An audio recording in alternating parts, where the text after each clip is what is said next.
In Chaliram of Sipahijala district of Tripura, a joint team comprising police, border security force and revenue intelligence personnel recovered dried marijuana weighing over 200 kilograms on Thursday.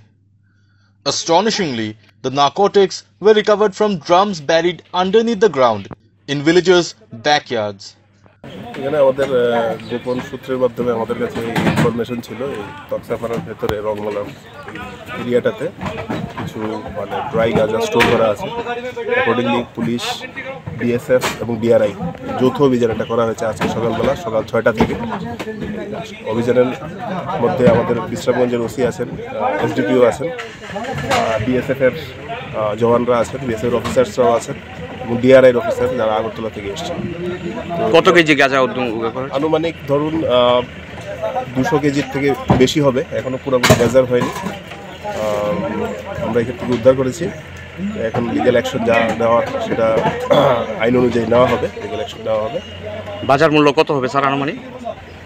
Around 5 lakh হওয়ার কথা এই ধরনের। আজকাল মানে এখনের যে market rate আছে এই হিসাবে। স্যার যাদের বাড়িতে পাওয়া গেছে, কয়টা বাড়িতে পাওয়া গেছে, তাদের নামগুলো আইডেন্টিফাই হয়েছে? আমরা আইডেন্টিফাই করছি, একটা আইডেন্টিফাই হয়েছে আর বাকি আমরা আইডেন্টিফাই করব, লিগ্যাল অ্যাকশন নেওয়া হবে, ফার্দার আমরা দেখব। कौन सा न्यूज़ से है sir? 20। Don't forget to like, share and subscribe to East Mojo. For any queries, put them down in the comments section below and press on the bell icon for notifications.